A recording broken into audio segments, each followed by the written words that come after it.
Alrighty, welcome to the Excitable Soul Podcast, everybody. Here we're interested in all things purpose. We want to know where and how people find meaning and connection in their lives.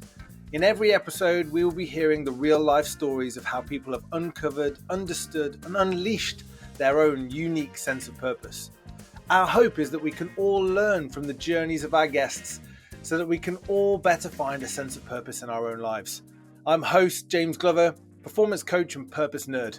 I'm incredibly excited to be exploring these stories with you. So let's get going, shall we? Welcome to today's podcast, where we explore the journey of Lawrence Hoopla Harris, a former expedition guide turned entrepreneur and director at WRS International. Lawrence's path from whitewater guide to a leader in water rescue innovation is a story of adventure and passion. Throughout his life, Lawrence has been driven by a pioneering spirit, and as climate change creates new challenges for rescue teams worldwide, his commitment to outdoor safety and helping others drove a seamless transition from an adventurous outdoorsman to a forward-thinking business leader. He is dedicated to enhancing the global water rescue capabilities. And leading WRS International, he combines hands-on experience with cutting-edge technology to ensure that those rescue professionals have the tools they need to do the work that is more important now than ever. Join us as we dive into Lawrence's journey, how his love of adventure led him to a deeper purpose, and how that purpose shapes his work today. Enjoy. Welcome, everybody, to the Excitable Soul Podcast. Today's a real treat. Mostly for me, but definitely for you guys too. I've got Lawrence Hoopla Harris on the podcast today, who is just an incredible human being, and is one of those people who is A, not a fighter pilot, but B, has one of those like nicknames that just gets sandwiched in the middle of his name. How do you do that? How do you get to be one of those Top Gun people, Hoops, without flying a fighter jet? I don't understand it. I don't know, but I totally appreciate it being dropped right now. So every day doesn't get Hoopla dropped in. I'm just kind of make that super clear. But if people do want to start dropping Hoopla midway through my name, then it's great. This is definitely part of the conversation. I think is like, who is this person?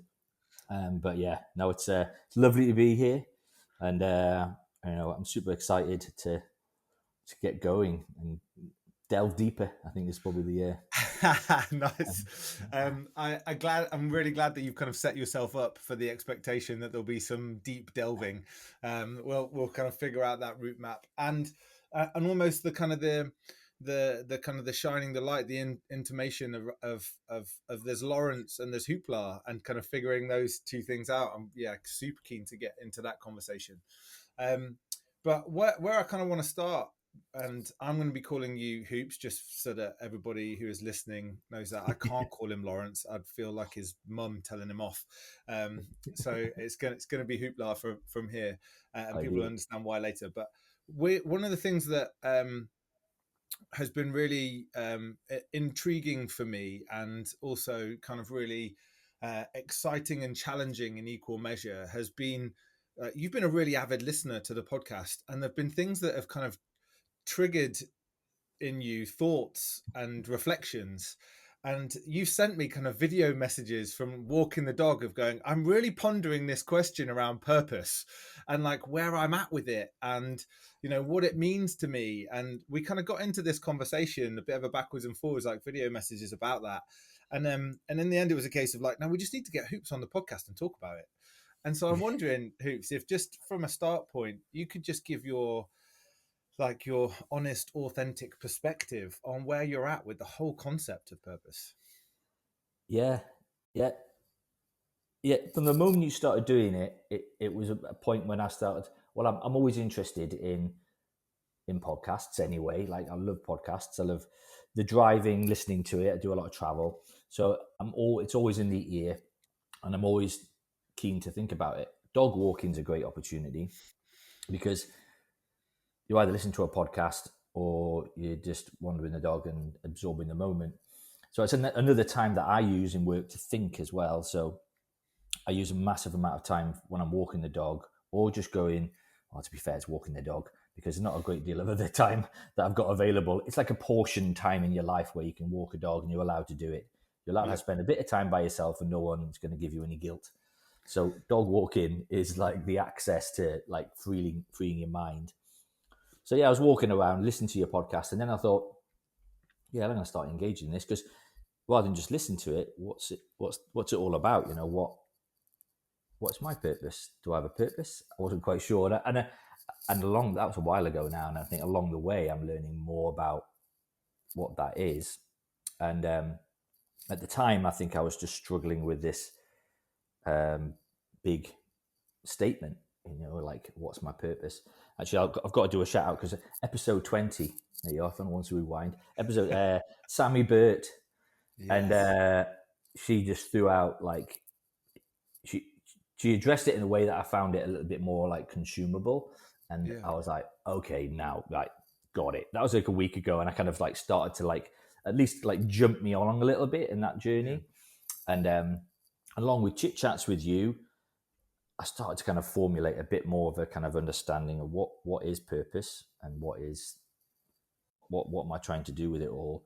And but yeah, that's what I suppose. Was that the original question? I'm really bad at questions. Well, no, so I think there's a couple of things that are really interesting here, Hoops, already. Like, one is just this, like, just acknowledgement that walking the dog, the simple act of walking the dog, can actually be so many different things. It can be just a space to think. It can just be an opportunity to just free your mind. It's a kind of a guilt-free space, or it can be a place to engage and listen and try and learn. I think there's a lot in people just being able to understand the spaces that can trigger different experiences, and being mindful and intentional about engaging in those things. So that there's something immediate there. Like, he's just talking about walking the dog, but wow, like, look how much comes into walking the dog. And then the other bit there about this kind of wrestle with what purpose is and isn't, and Sammy kind of helping that. I'm wondering what it was that resonated with you in this idea of what's my purpose. Like, what felt the problem for you to solve, or what felt like the gap that made you go, I got to give some thought to that? Yeah, good question. What was the gap? In case I was missing something, I think it's just I just want to make sure that I'm not missing things. Like, and like along the way, I think I've worked out that actually I'm not missing anything at all. In some ways, I'm in a really lucky scenario, and I'm not sure if I'm jumping in too quick, but a lucky scenario. I think that I kind of nailed my purpose early on. I think it's been so long since I felt without purpose. Yeah. I don't even know that I've got it. You know, like, I don't wake up and go, oh God, I've got to get on with this. I've got to do this job. Yeah. And I don't want to go to work. Like, since the history of working and when knowing you, then, you know, there's always difficult days and there's hard stuff to do, but I've never felt in recent history the for long anyway, the need to find something else. I feel like I'm going the right direction, and I feel like my soul's traveling in that direction. So I've never really felt that time when I'm like, why am I in this factory stamping metal plates or something, you know, making American registration plates, going, why am I doing this? I've never felt like that. And I'm lucky that I've been able to kind of forge that path early. Yeah. And so I think that it was just like checking, what is this? Like, is this something that I should have discovered, but actually discovered that I'm okay. Like, it's not an issue I have, but I should be aware of it.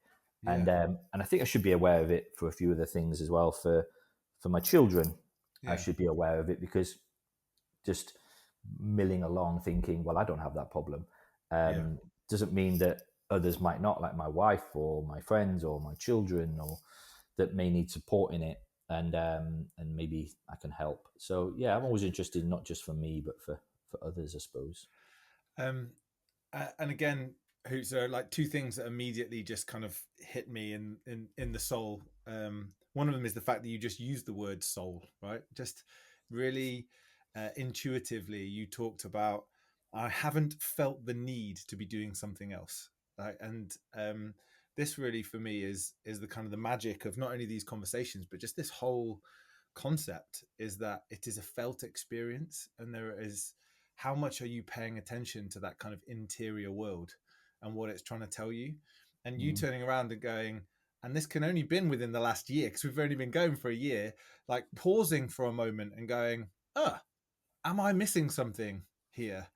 And actually being able to go, yeah, no, I'm not.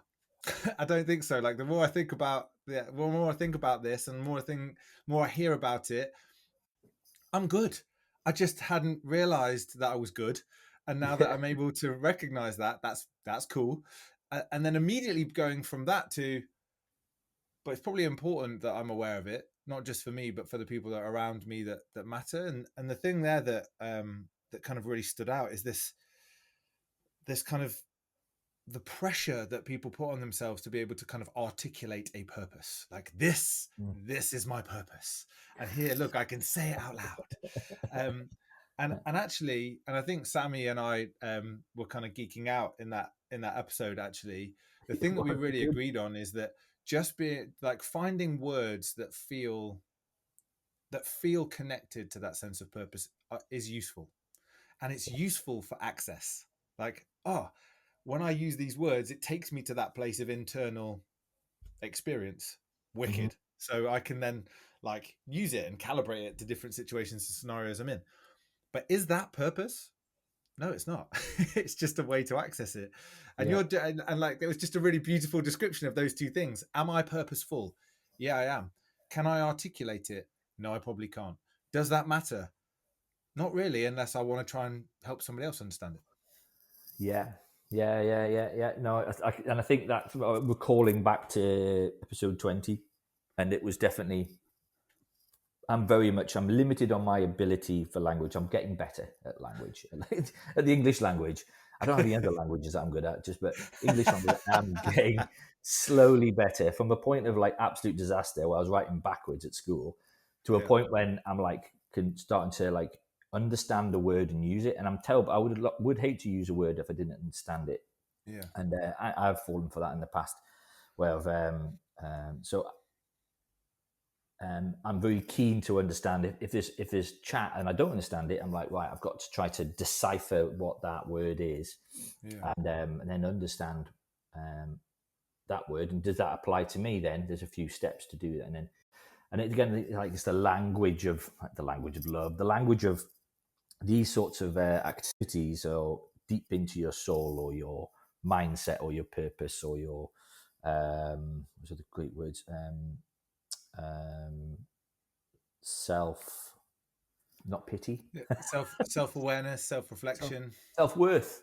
self worth. Nice. Yeah, Yeah, like understanding these things. There's big words in here that and I just like to try to look into those and kind of like better understand it, because a bit like we're in a technical world, we deal with a lot of acronyms and a lot of words used in emergency services, that and even in manufacturing and production, MOQs and all these sorts of little things that when you're early on, you have to start Googling them and try to find them out. And it's part of how you decipher what the answer is, Hmm.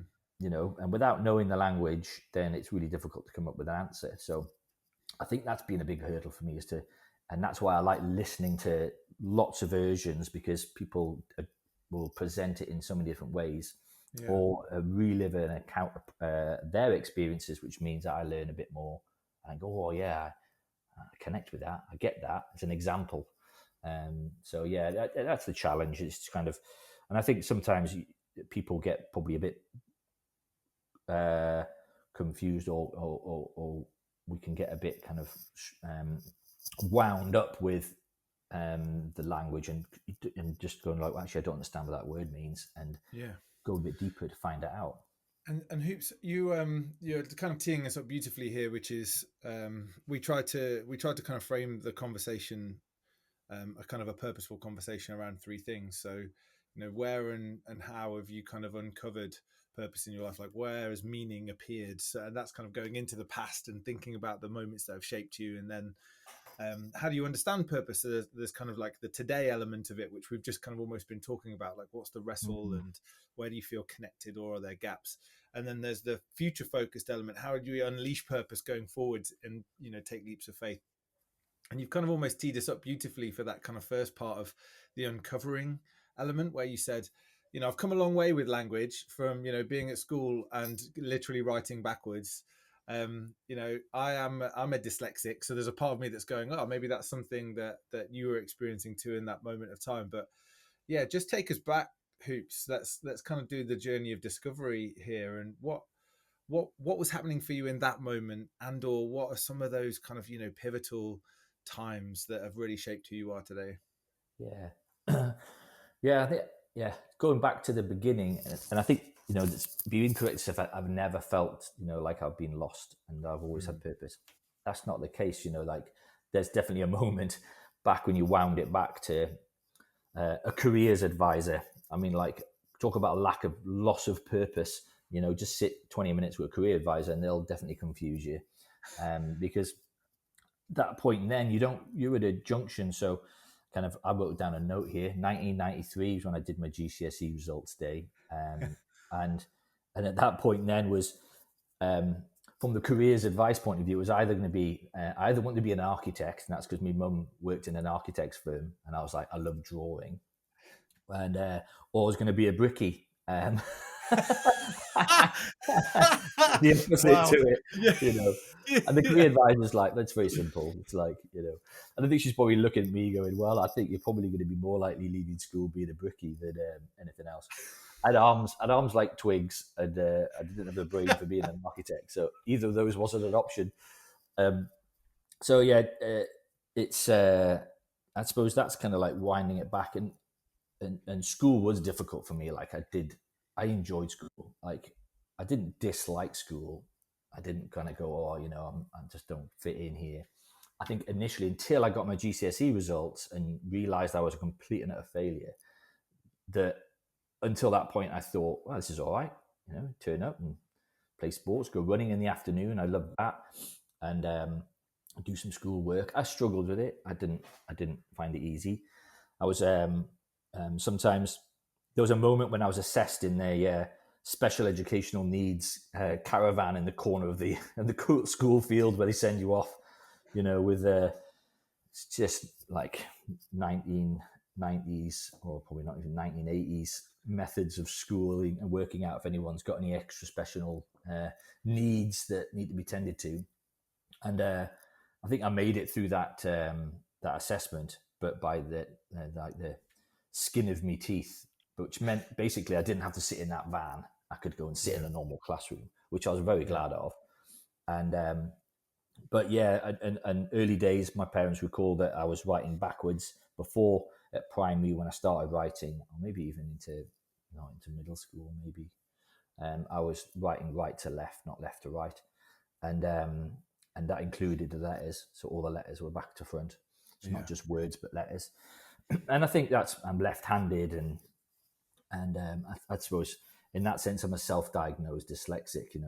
I kind of was always just like, well, something not quite right here. And the more you learn, watch things, the more you kind of pick up on stuff and think, I don't think this is quite right. And I think that knocked me back a good few years where everyone else excelled. And then when it came to GCSE result day, it was like, well done, you've got a C. I got a C in science, and I think my dad's a doctor of physics, so it's almost like, surely just give him it. Just give him it. It's going to be in him. It's going to be in him. there somewhere. Yeah. Yeah, he'll work that out. The rest of it, no. But that bit, let's keep it. And so that that was kind of what I walked out with, and then I came out of that and thought, what else can I do? And this is a point when you're like, is there a lack of purpose? Yeah, but you're 16 and you don't know anything, and you don't know which way to go. And your careers advice at that time is like, well, let's go and do another qualification that keeps you in education. And it was like GNVQ.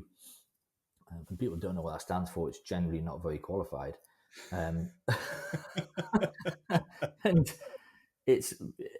but definitely back then it was like, no, you didn't make this cut and you're not going to go there.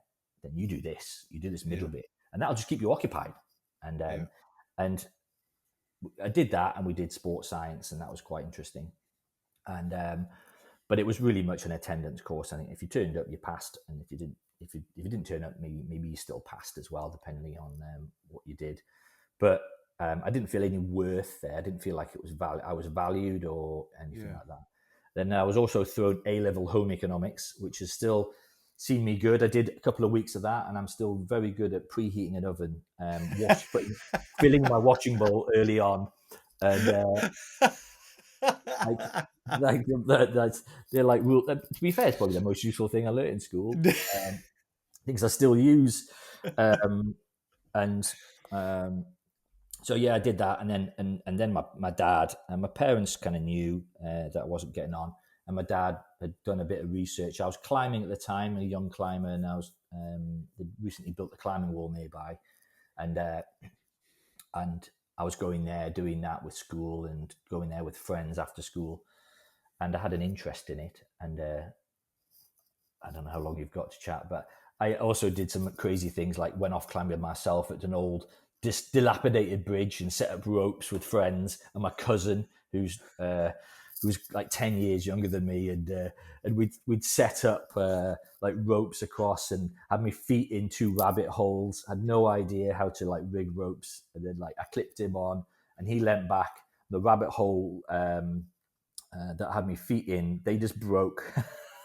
And we both fell over the cliff, tied together. We must have fallen, like, it felt like a long way, but it was probably, it's a disused bridge, and we fell over the edge, and I think we both narrowly stopped from hitting the bottom. And I'm not being funny, Hoops, but like, you know, there would have been a time in my life where that story would have been hilarious, and I'm not at that place now. I'm at that place where that freaking terrifies me. Like, you've got 3 kids, you know, like, I'm thinking, like, I got 3 of them going to come through. Yeah, young kids, disused bridge, whole load of ropes where we're tying knots, and guess what? We just went over the edge. yeah, like lack of knowledge, like no real, you know. So, you know, I was enthusiastic to go and do these things. Enthusiastic to go and, I want to do more. I want to do more of this. And my dad saw that, and he probably thought I could do with some rope work. And so I went off from that point, and I went off to work. I did a 9-month residential course at a place called Weardale House in the North Pennines, and it was about 50 miles from my house. But the process of doing that was, my parents had to pay. You know, it wasn't a free course. It was fully, you had to pay for everything, so your accommodation, all your qualifications, but you kind of paid a lump sum and off you went. And a lucky position, my parents could afford to do it. But I didn't go to university or anything like that. There's no degree. That was it. I left from that point. So I was 17 when I went there. I did my interview when I was 16, and 17, I left home just early in that year, at the beginning of 17, when I was 17. And then I stayed there for 9 months, and eventually got a job there. But that was the direction that I think was best suited to me.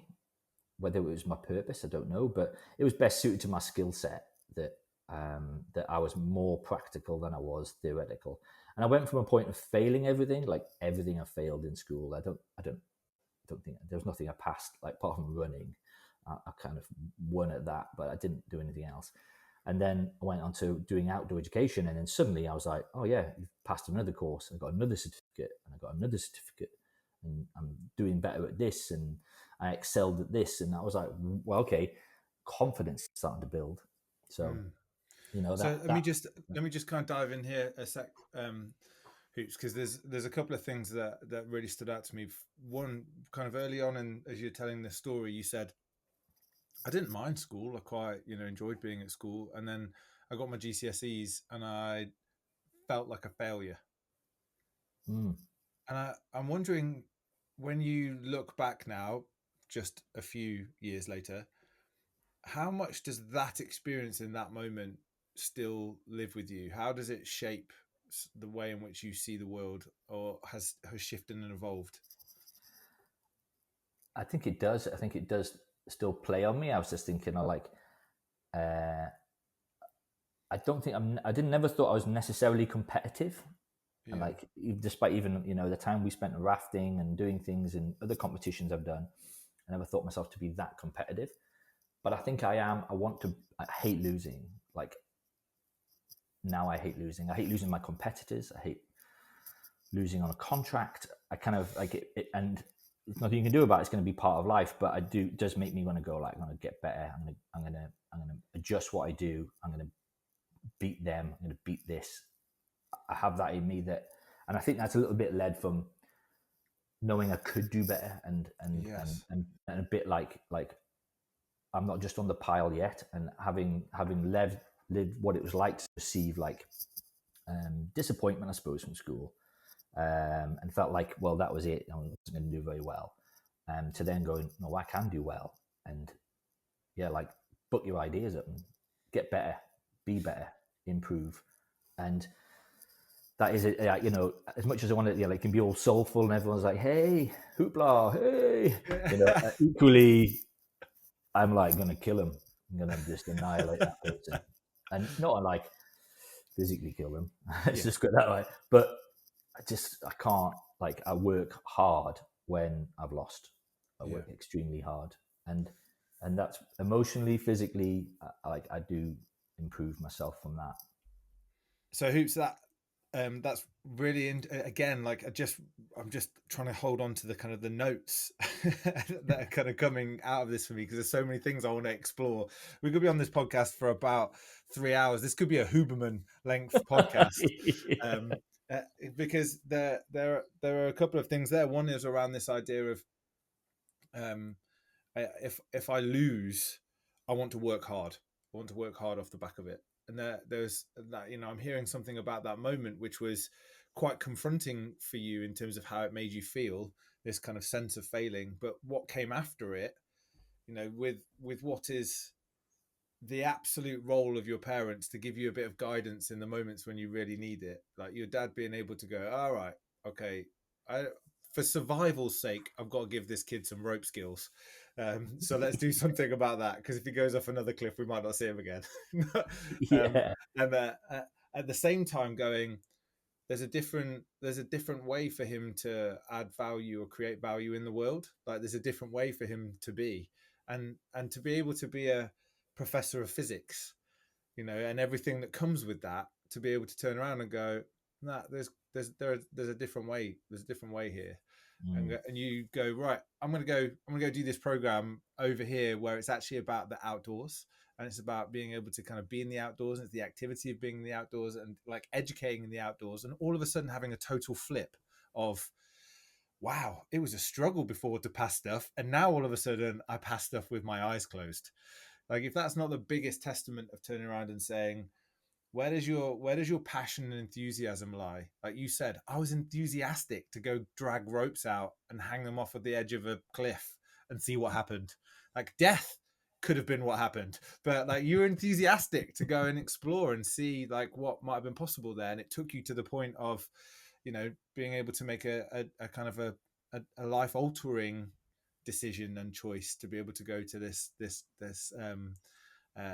9-month placement, and the outcome of that.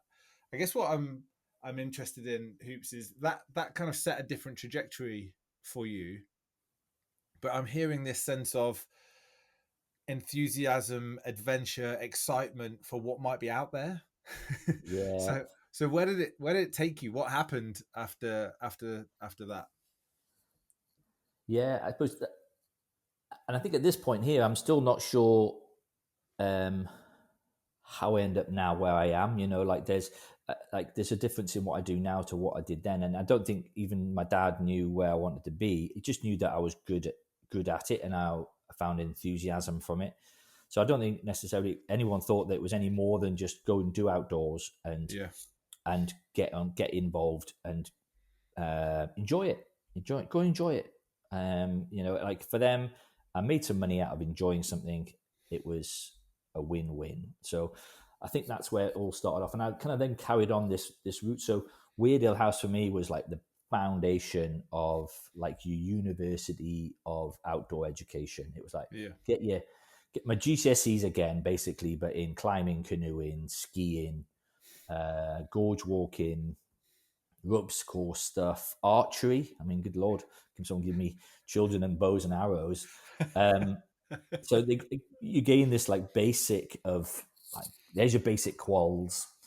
And I didn't really realize at that time, like there wasn't many people running these types of courses back in 1994, 1995. I don't think there was anyone running these types of courses. There was one in North Wales. I went to see them and had a bit of a play, but Weird House really kind of would fit my profile. And from there, it was really then I came out of that with qualifications and I was employable. I actually did work for the outdoor centre, which is what they are, an outdoor centre that run this thing called WITS, which is a Weird House instructor training scheme. Keep your wits about you, and great puns like that. One of the guys there, and there was a question about who shaped you. I got, like Simon Graham is the, you won't listen to this, I don't think, but I still stay in touch with him now. But he's the most down-to-earth, brash, kind of forward-talking, no messing about sort of a guy. And he was the kind of person that he said, no bags in the staff room, like no bags, no rucksacks in the staff room. And if you didn't heed that, it went out the window, no matter the weather. So I remember one time this lady turned up and she was from like work experience, or she was like a subby that turned up to the outdoor centre to turn up and work for us. And she didn't obviously get the memo about no bags. And I'm sure it was a lady. And she turned up and went and then went to get her breakfast. Simon came in, grabbed her bag and just opened the window and threw it out. And so he didn't suffer fools. It was his way. And I've learned a lot from that. He was he was a lot of fun, but equally very kind of like stringent on like, it's the rules, it's how it works. Yeah. And I think sometimes my kids get a bit of a backlash of that. It's like, it's an easy, simple way of working it. And a tone down of that does work.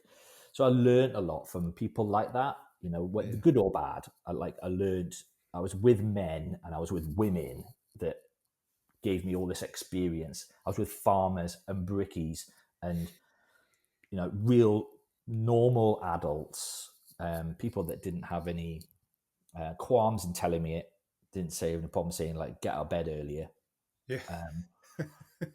Sort your shit out. Like, it's like being in the army, like life-changing in that sense. Yeah. So, I learned a lot from there. They offered me a job. That was it. I was employed. And from that point, then I could like buy things, like my friends are still at university spending money and I was making it. And that was a bit of a win for me. And I kind of thought, well, this is a nice kind of life, but I don't think I was ready to settle down in Weardale. That wasn't what I wanted to do. It's a tiny little town called Icetburn, and it's old lead mining place. It's not the kind of place that I saw myself living. Lovely place to be, but not where I wanted to live.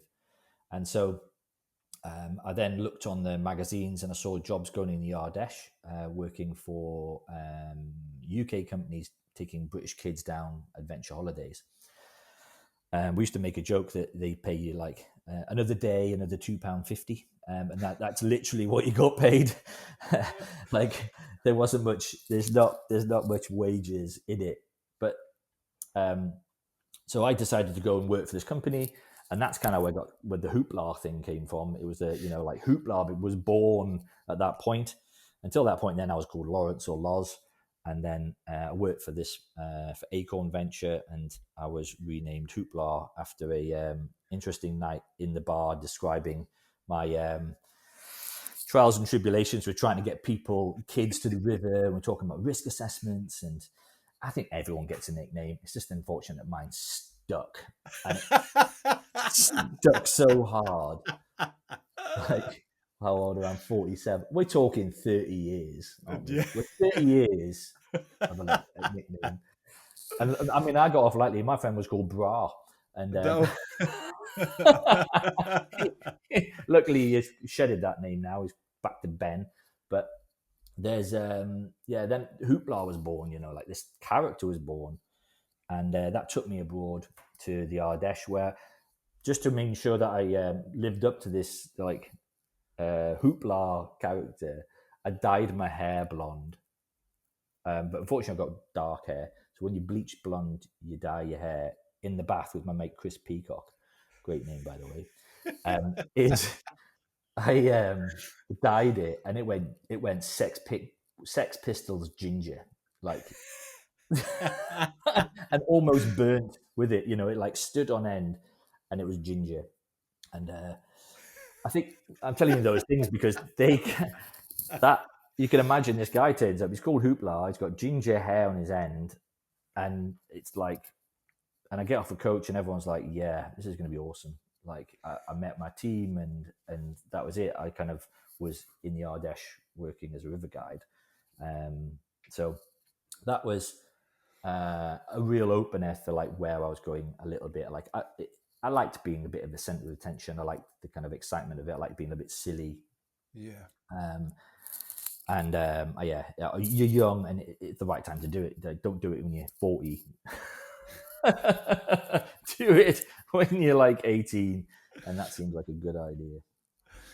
So as you're kind of progressing through this kind of journey, Hoops, you're talking about at school there just being this sense of like comfort, this is okay, until these moments, this kind of realization of, oh wow, I'm not very good at this, and I'm gaining literally no sense of self-worth from it whatsoever. And then there's this flip in experiences where what was kind of a cerebral environment, like a kind of cognitive, a thinking, everything is like, can you pass this test, can you learn this thing, becomes quite a physical environment where the skills are no less complex and demanding, yet the mechanism is completely different, and all of a sudden you thrive, like whoosh, and Yeah. and you're like absorbing and learning in this moment. What are the things that I see in other people's behavior that actually resonate with me? And there was something in the kind of the throwing the bag out of the window of like, there's a boundary, right? There's a boundary. Like, we can have fun, we're gonna have a great time, but there's a line. We don't cross the line, because if we cross the line, then it turns into chaos, and actually that's no good. And the fact that you are surrounded by people who are willing to just go, this is, you need to be doing something different here. Like, get your ass out of bed. Like, if you're going to do this, get up. And you're going, all right, cool, I can hear that. I can take that on. I can take that on. And how that played forward. But then it almost feels like there was an evolution, like to your point, that a whole bunch of foundations then set, but there was still this kind of like excitement almost to see what else might be out there, what else might be possible. And we're like, all right, yeah, like French rivers sounds cool.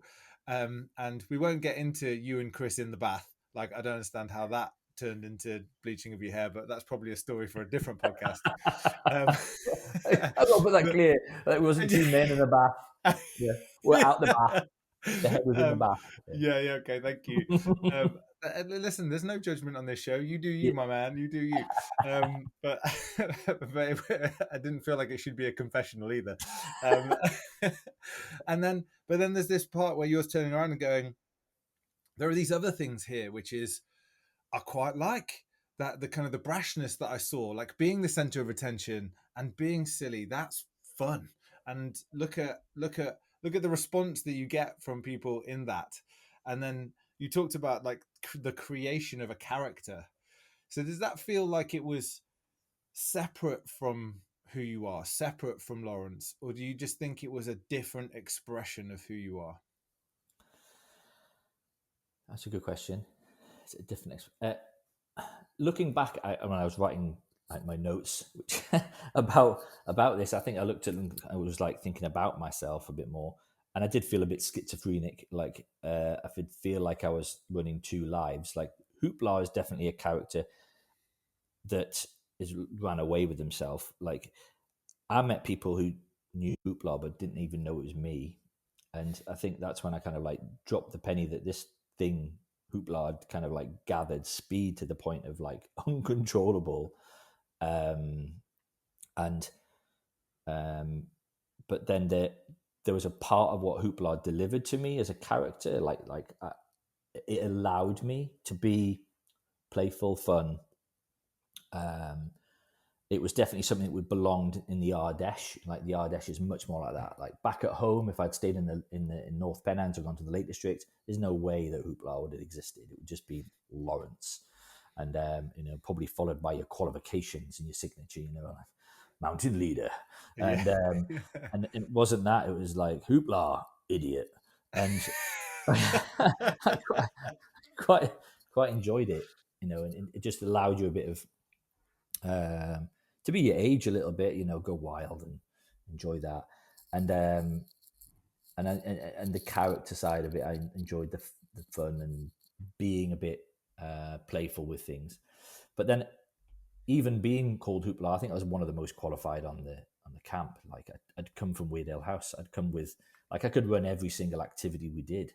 So I was quite an asset to the people I worked with.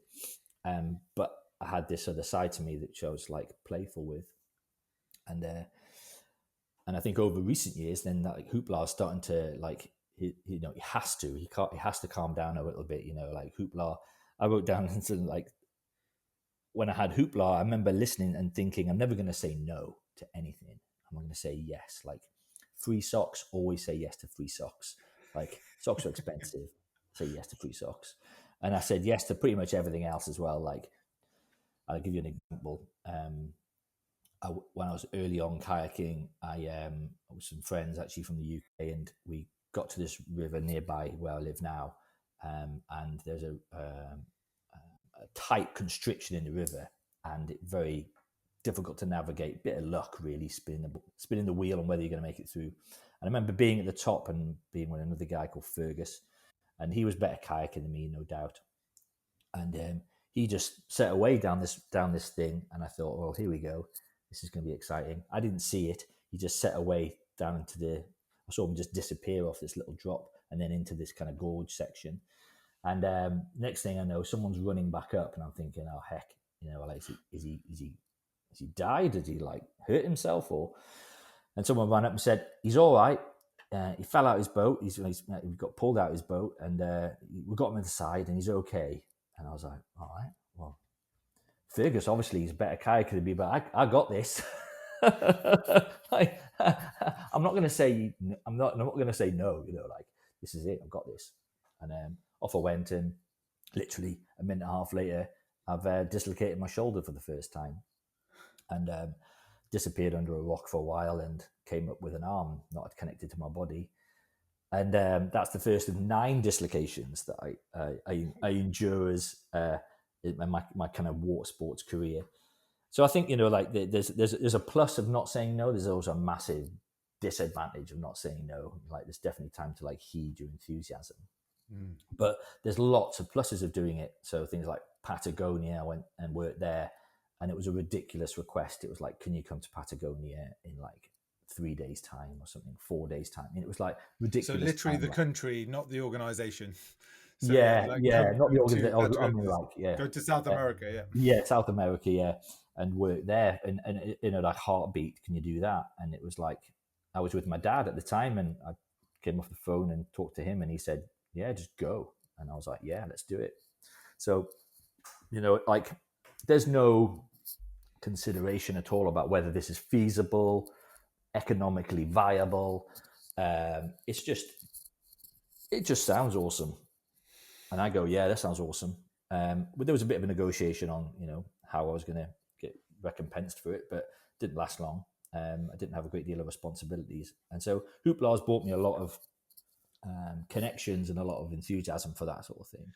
So we should just really quickly touch on that, because I remember you telling me the story of that, and let me see if I can recall. Like you literally were driven to a certain point in like the middle of nowhere where you had to then hike for God knows how long further into the middle of nowhere to set up a camp where there was nothing in order for other young adventurers to adventure out to you. So you have to tell people the details, but you also have to tell people about the Christmas when you came back. Oh yeah, okay, yeah. I'm looking at the time now, like 43 minutes. Like we've got like, yeah. I'm really sorry, everyone. If you're still with us, So so yeah, I was working for WRS International. So they run expeditions for young children or young people, even adults, to go and explore and do things. There's phases where you can build a bridge or help a community, environmental phases. And I was invited to run along with two of my friends who I live down the road from now and actually sometimes work with. One was Ben Keane, and Justin Tracy. And I knew Ben before we went, and I met Justin when we got there. But it was to deliver run a program of month-long adventures for this team of participants. And it'd be 1 month per team, and it was 3 teams. And we had a bit of time on recceing, so we were there about 4 months in total. And it's a friend of ours called Stuggy or Stuart Shaw. He was there years in before and actually told us a little bit more about the area. And it is the butt end of nowhere, like it's a long way from anything. To start off with, we've got to get down to the Raleigh base, which is in Koiheke. And then from there, we had to travel on a fishing boat. I got to recall now, 2 or 3 days, I think it was, of being on a fishing boat, which chugged away through the archipelagos of Patagonia until eventually got to this bay where it just kind of stopped. And it's called the Austral 3. I remember that. And the captain said, "It's here. This is it. Get out." And you just look out from the boat, and you look across, and it's just woods. It's just woods. There's nothing else. So we had to get out of there, and then get all our kit out, get the canoes out from underneath the bilge, and put them on there. And then he dropped us off at this beach, and then waved goodbye. And then he set off on the journey home. And that was it. From that point, then we had to then hike over a hill to get to a lake called Lago Presidente, and that's such a big lake. It's got its own tide, but we didn't actually know a lot of the maps. Now we're talking like we got GPS, but it's not GPS with a map. Like there's no mapping system, there's no Google Maps. It's just paper maps, and the paper maps were like great sections look like that, and there'd be map. And if you notice what the video on, it's just blank white. So you'd have mapped areas and then white sections that had nothing in them. So we kind of set away thinking, well, we knew where we wanted to go, but most of what we were walking through had no mapped area. It's just white on the map. So no one's really mapped it. So we set away. We knew it was going to be a few days. We had to walk up and over a mountain to get there. I think by the time we'd gone to the top of the hill and carried all of our kit, which is in total something like 7 canoes or 6 open canoes, like 14-foot open canoes, and all of our equipment for a month. That's all your food and everything for a month. That took us like 4 or 5 days, and we got to the top of the mountain and still couldn't see the lake. And I think that moment we came over the top of the mountain thinking, we should be able to see the water by now. Like we're 4 days in, 5 days in, like we should be able to see the water. And to get over there and just not see anything, just see more wood. I said, I think we're on this is some sort of joke. We're on this is a reality TV program. This is what this is. They're filming us. And anyway, we forged ahead, and it was like day 9 that we arrived at the lake. So 9-day portage of all our kit. And hands up to all the people on if anyone's ever listening, like anyone on that expedition is like a hero in my eyes. Like they just didn't give up. Like 9 days of walking through, and we're talking like leeches, waist deep mud, through thick bracken. Like it's not a nice walk. It's not like wandering down a path. It's just difficult. So yeah, we got there.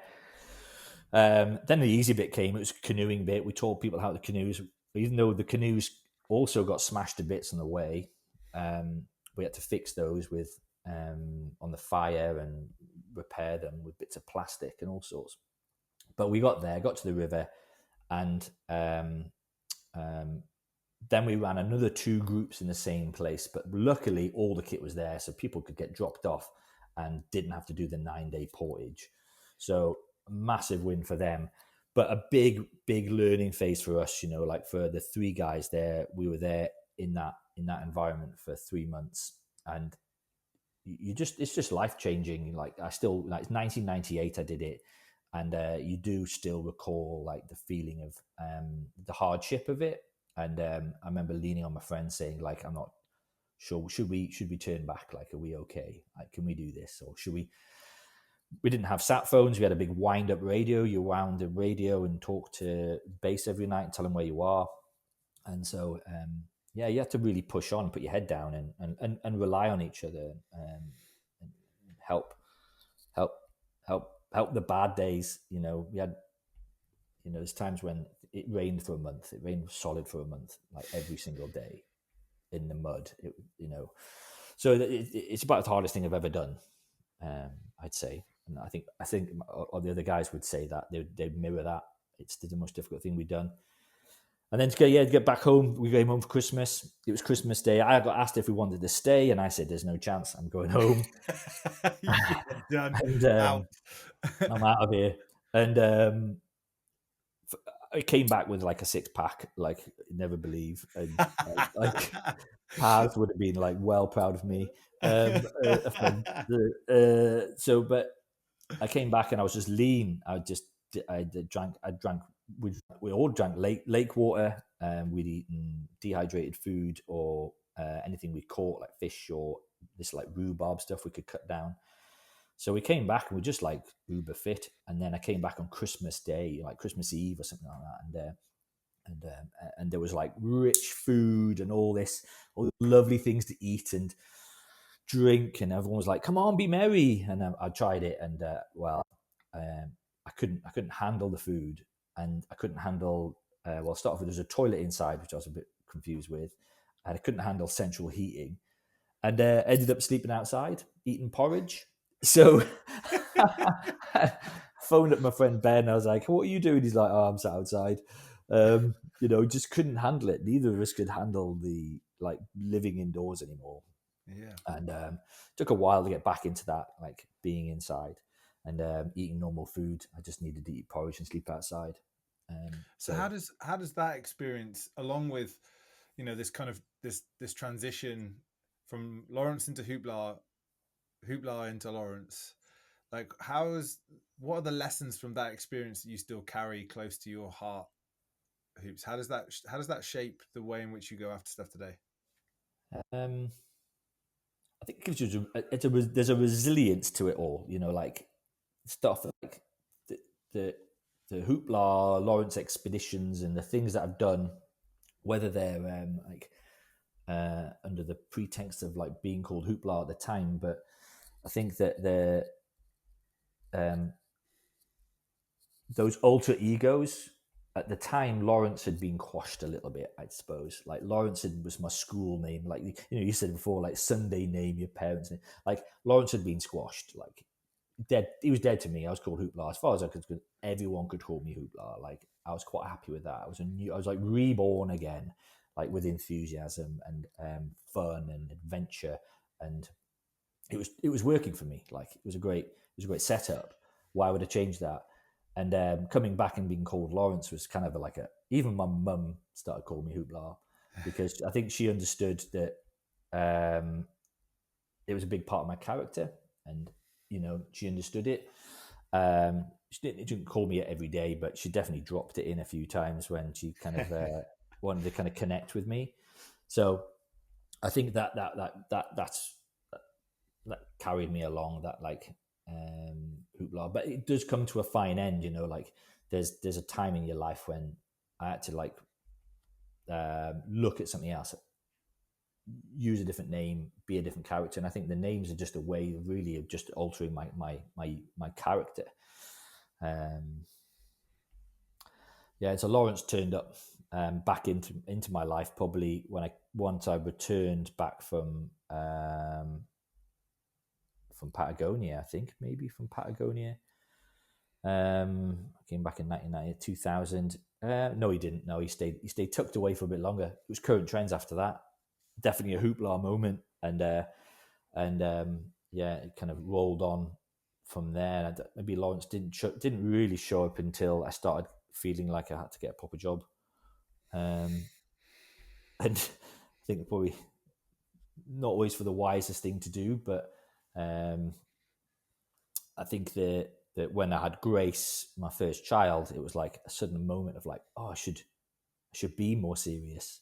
Like I should put my head down and do more, and I maybe apply myself to something else. And I applied for sales jobs. I got like pension and a car and a healthcare and good money, and lack of enthusiasm. But yeah, you're getting all this money. Look at this. This is cool. And I'm like, yeah. And then, like you try and tell people who Hoopla is, and they're like, no, your name's Lawrence. And I'm like, yeah, you're right. It is. It's Lawrence. That's my name. And that was like, that was me trying to put my head down and realize that I had responsibilities and trying to be responsible for the birth of the first, I didn't know, 3 children, but I've got 3 kids, and Grace was really the teller for that, where I felt like I better do that. And I think I went through jobs.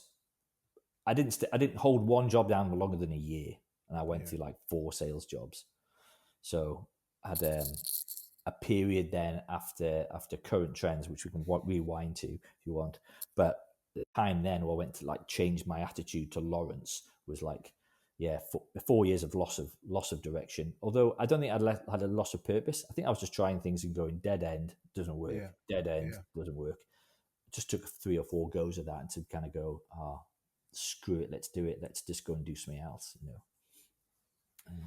And so where like, just bring us kind of to today, Hoopla, because there are a whole bunch of things I just want to draw your attention to on that kind of timeline that you're sharing, but just complete the circle. So there's this kind of shift and change from Lawrence to Hoopla, this then kind of this belief that maybe you have to go back from Hoopla to Lawrence, and there's a bit of test and learn in there. There's a bit of figuring it out. There's sort of like, I think I should be doing this, but every time I do this, I'm freaking miserable. There is no enthusiasm. I'm not into it. So I'm going to bin that and try something else. And this happens a few times until you start to get yourself in a groove that feels different. So just kind of close the circle. Like, what's the groove that feels different, and how did you get there?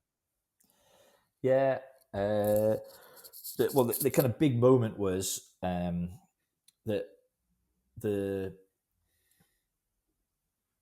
I don't think I'd had at that point then when I started, I was going bad. It was like I was going from job to job to job, and I just wasn't. And I had by that time I was with Jen, my wife, and she's super supportive of things, and really one of those people that just says like this, she had my back. She could give me the confidence to do what I wanted.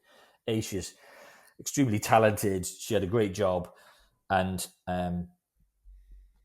she just saw something in me that maybe had died out a little bit, and thought, well, like I think she'd get it back, and she was willing to support me.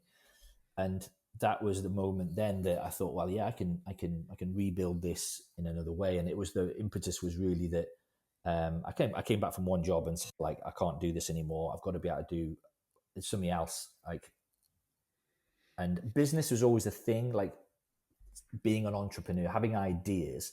I don't know, I knew the word entrepreneur then, but I knew that current trends was a time when I had a business and it was fun, but I was still Hoopla. And I was like, could I have a business that wasn't Hoopla? Like, could I turn on a professional side of me? And is that feasible? So I left being employed to being self-employed and went off and said, like, I'm going to advertise myself and see if I can promote my own activities. And that was a time when I was freelancing and being a professional, but pursuing my dream. Like, I was back in control. I was back in the driver's seat. I wasn't sat in the boot anymore, being told that I was rubbish, which was kind of one of those things in sales that they basically do all the time. It's like, you're not good enough. You need to work harder. I was like back at school. It was like the worst freaking time, because you're just like, no matter what you did, you were seen as not being very good, because they don't want you to be good. They want you to carry on being like pushing forwards. So I think they like, for me, I was like, this doesn't fit. I've got to be someone. I've got to be in control again. So going into the sales, going out of sales and going into even just being in control of my own destiny was, again, like I got a lot back from that. And I was like, right, we're on the right trajectory. And that at the time I didn't think it was going to be any more. I thought I'd just carry on doing this. I'll just carry on working for myself and be a gun for hire in the in the rescue world, which was what I was doing. I was teaching fire services, work at height. I was teaching. There's a bit of my life I forgot about here. I was a rescue trainer, full-time employed rescue trainer. But again, I was employed and I was controlled about my ability to move forward. But I'd gained more skills from outdoor ed into industrial and then into rescue. And I knew that this was like, there's an opportunity that existed. And I wanted to forge forwards and open that up. So I started doing more technical training to fire services, technical training to wind turbines, telecoms companies, United Nations. So like, it took me some interesting places, like top of rooftops in borders of places where there's slight war going on, and like in armored vehicles from place to place, and you kind of think, what the hell am I doing here? This is wild. But that's like the little bit of hoopla comes out there going, yeah, it's cool though, isn't it? Like, so yeah, we kind of like pushed on with that, and yeah, the excitement was back, like, but I was in charge. Yeah, so if you listen to this story, and I hope that you have the opportunity to kind of listen back to this, like one of the things that gets me really excited, I'm having a bit of a goose pimple moment here, is the reason why I love talking to and listening to people tell stories is that ultimately, like as Brené Brown says, stories are data with a soul. So they give us information, but they make us feel some stuff too. And within that data, within that soulful information, there are the nuggets of information that help us understand the things that we really care about. And when we start to see those and connect the dots with all of those and see them reappear at multiple different places in our timeline, it then gives us the choice to go, oh, wow, that's not just some random act that appeared in that moment that had influence over me in that moment. There's a theme here that continues to emerge consciously or unconsciously. And that's powerful, because the second that you turn around and go, I can see those and acknowledge those and think about the contribution I want to make to them, that's where the self-worth flip comes from. Because if you are contributing to something that matters to you, immediately you feel worth, like you feel valued. And it's really amazing listening to you talk about this kind of, I've got this kind of like almost kind of wave sort of image. In fact, the image I've got in my head is like an ECG, like a beep, beep, beep, like the kind of the up and down of a heartbeat of these experiences of the way that you described your time in sales and the language that you used and how close that was to the language that you used when you talked about school. It's unbelievable. And actually, in both cases, you didn't feel like you. And it was almost like just listening to but on both cases, this kind of journey of recovery. So after school, the journey of recovery was, where climbing and Weardale took you, and this kind of this growth and this expression into this different character of Lawrence feels a bit crushed here, and I can see that I can be something else, and there's a name that I can put to that for a while. So I'm going to put the name to that for a while, and I'm going to go after that. And then all of a sudden, the kind of the world and your context shifted so quickly and so far. And kind of parenthood does that to you, right? You're like, ooh, no, the seriousness has to be back. So that's got to be a Lawrence thing. Yeah. And actually the same, it was like that. That's the kind of the dip in the ECG again of like, like, what does this look like? And the same kind of language as was happening at school. But then this kind of acknowledgement, this realization that, can I do both? Can it be a both and? Can there be a Lawrence with a bit of hoopla? And starting to see that there were situations and circumstances that hoopla appeared, like in the moment of, I can just imagine you in some UN van in a place that you could never have imagined, having not understood exactly where it was you were supposed to be when you arrived there, going, wow, all right, we're in it now, kids, in the same way that you did when you were at the top of a mountain looking out going, Why are we not where we should be? Why am I here? Why am I up to my nuts in mud again, dragging a 14-foot canoe and eating rhubarb? What is this? Yeah, right. But in both cases, there is this sense of adventure, enthusiasm, and fun that kind of carried you through, but also like deep resilience and a willingness to be reliant on others. And it's amazing to me listening to you talk about the influence that your dad has had at key moments. So this, right, son, go and try this out. Oh yeah, there's a phone call to go to Patagonia, just do it.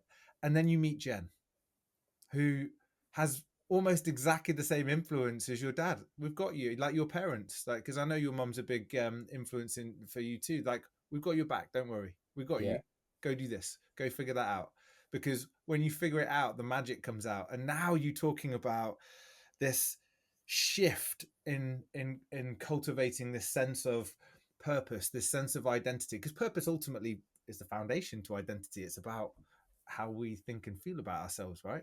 And you being able to go, I need a bit of control and autonomy, because that's Yeah. critical to me. I can't be squished by what somebody else is saying that I should be doing at some other point in time. And B, a sense of enthusiasm of like, where can I put my skills, because I've got a contribution to make. And I'm so glad that you use that word, entrepreneur and ideas, because my hat, mate, how many do you have on a day-to-day basis? Like, if anybody's watching the screen right now, behind Hoops, there are two fairly scary looking mannequins dressed in some fairly significant kit. Every bit of that kit's been designed by Hoopla and Hoopla's team. And it's literally saving lives around the world now. So this transformation that has occurred in you just being able to have this wrestle between, how do I feel here? Do I feel pulled towards something, or do I feel squished by something?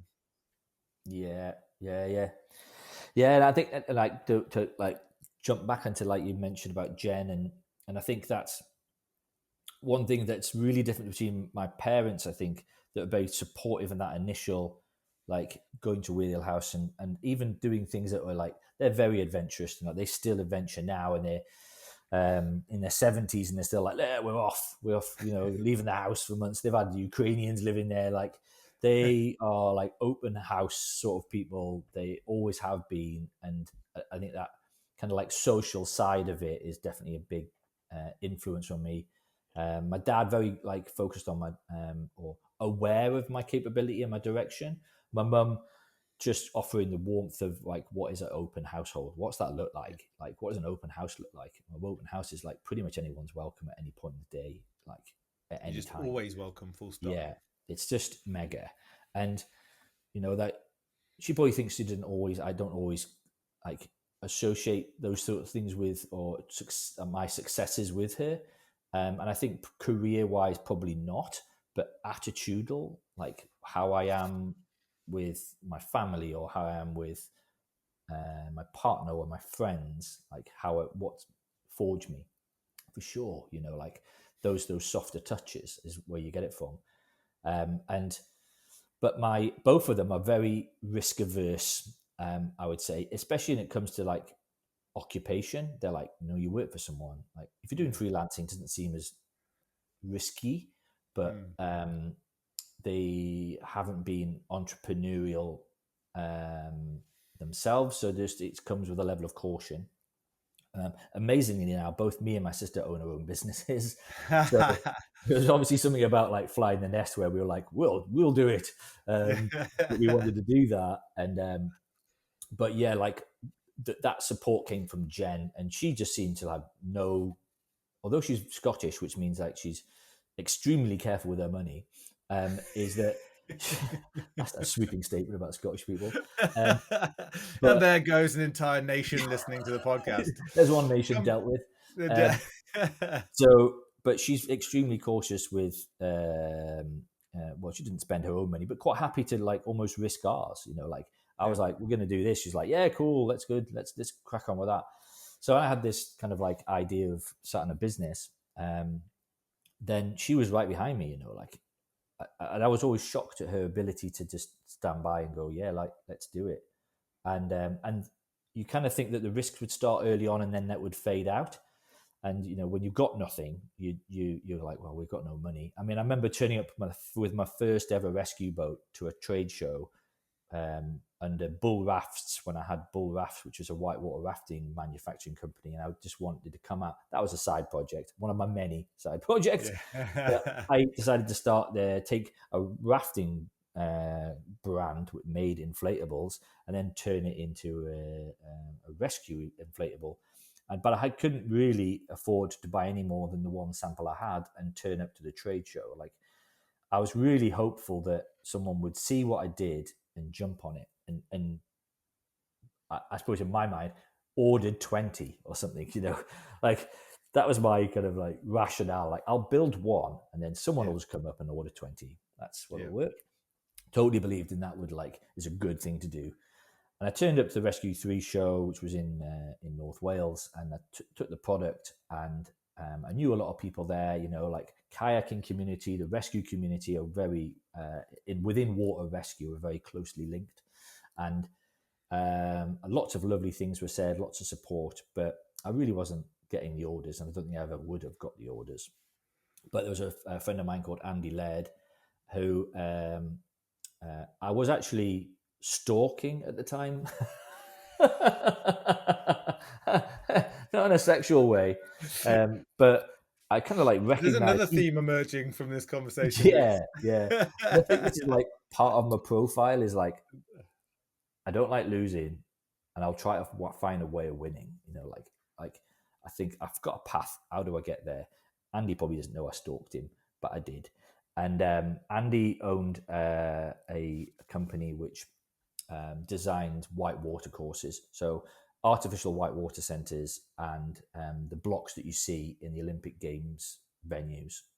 So the blocks at Lee Valley 2012 for the 2012 Olympics on the whitewater course is Rapid Blocks, which is Andy's company with and the guy called Scott Shipley, who's an American, and they're quite a successful business building these whitewater centres and building these blocks, and he had a bit of cash, so was willing to kind of share it with me, really. And he came up and said, I'll invest in your business. I'll go 50-50 with you. And I was like, well, yeah, that sounds way better than doing it by myself, because I don't have any money. And I think we put about 30, he put 30,000 of his business money into it, and we kicked off by buying a lot of boats, and we put them and stacked them up, and we didn't have anywhere really for the business to live. So in my hallway was stacked high with boats. In my little shed was full of boats. In his house was full of boats, and we were just like stacking boats in boxes, and like thinking. And I remember many meetings. He's like, "We've got to start selling these boats. Should we drop the price?" And I was like, "No, it just takes time." And we worked through that period. It was a difficult period, exciting period, but the company grew, and that was in 2014. And we started pushing the brand forward. But that's when Jen really came to kind of like, her capability of just hanging in there was noticeable. Like, she was so different to anything else that I'd experienced, where she believed in it. She just like believed in it. She believed in risking Andy's money.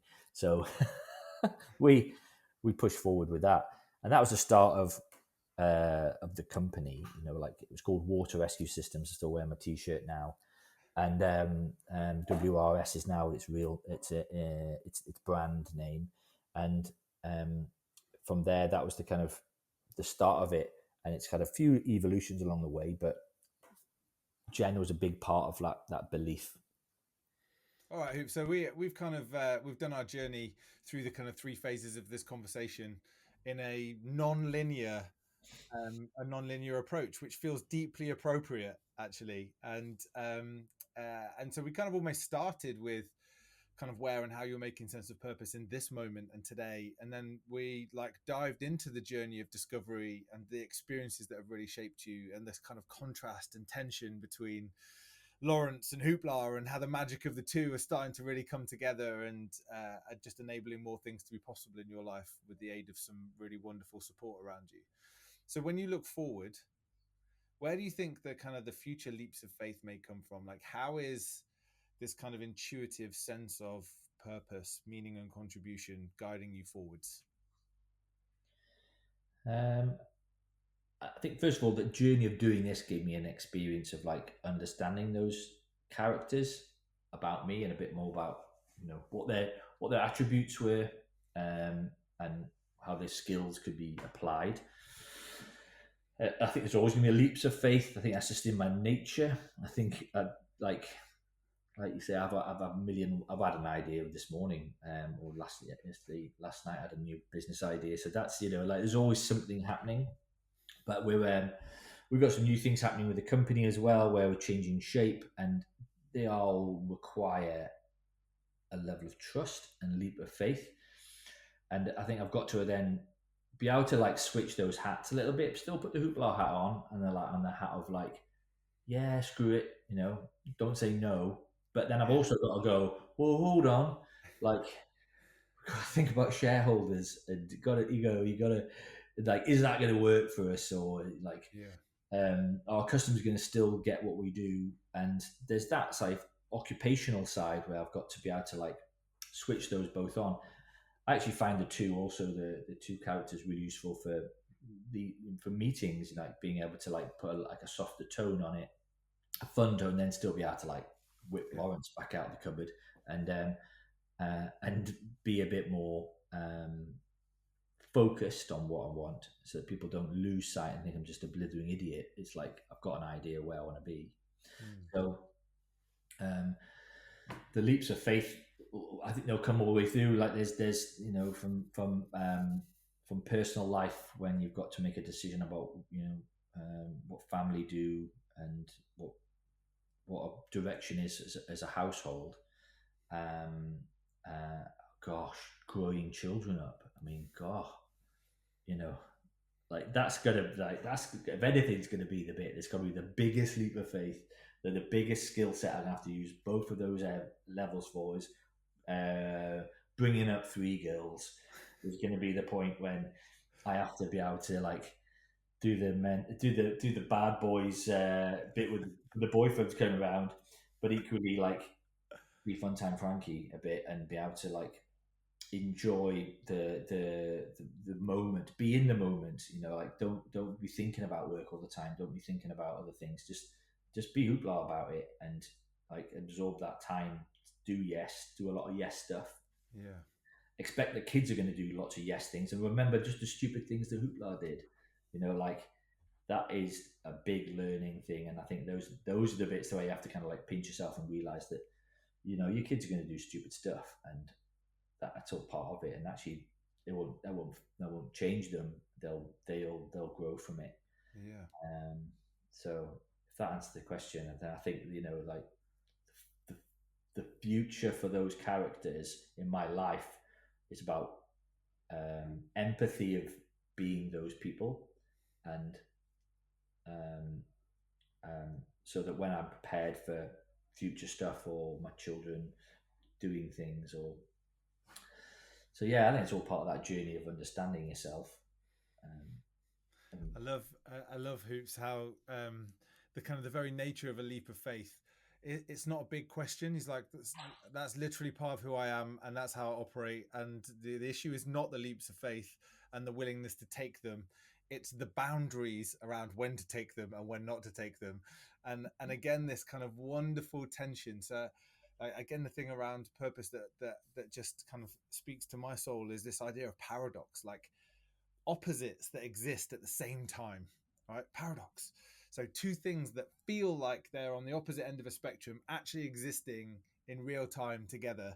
And that's like who Lawrence and Hoopla are. They're both you, and they both express wonderful things from within you, and they're both there to be able to help guide you and take you forwards. And even when you talk there about leaps of faith that are just everywhere, like I had an idea this morning, I definitely had one last night, but then there is also this, but they need boundaries. Like you can't just have these unlimited sense of boundless enthusiasm to go into the unknown, because that fundamentally is going to create chaos in your world. So how do you boundary it, but boundary it in a way that doesn't feel restrictive, just feels directed and feels seen and nurtured and supported, and then being able to turn around and go, well, the big thing here as well though is for my kids, and like that whole process being a leap of faith. And again, something that's quite confronting for people is when I turn around and go, like, your kids they're not your purpose, right? They're not. Do you find meaning in your children? Yeah, really hope so, right? Really hope so, because they should be significant and important in your world. But purpose is not just about the meaning and the significance and the importance. It's about the contribution. Like, what are you bringing to them? Like, who do you want to be for them? Like, what's the parent that you want to be for them? And actually, when you express your own sense of purpose through your role as being a parent, it shifts and changes and evolves in the same way that they shift and change and evolve. And so to hear you just go, yeah, I need to know that and see and understand that they're going to do some crazy stuff. Like, they're going to have their hoopla moments, and that's okay. And sometimes I might have to bring the Lawrence and throw the bag out the window if it stays in the hallway. Like, that's going to be okay for them too. I think that's just a really wonderful place for us to finish Hoops, and just help people feel like it's okay to have multiple perceptions, expectations, perspectives on things that they care about, and just knowing that and paying attention to that and being guided by that allows more things to be possible. Thanks, man. Awesome. I've loved it. Thanks very much. And yeah. And that now reality bites. I've got to go and pick some kids up from school. Yeah. Brilliant. Alrighty, make sure you drive like Lawrence and not like Hoopla. Yeah, I will. Thank you for taking the time to listen to the Excitable Soul podcast.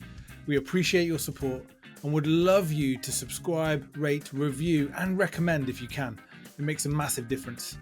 Equally, if you're interested in uncovering, understanding, and unleashing your unique sense of purpose, or that of your teams, come and explore our purpose immersion programs at theexcitablesoul.com.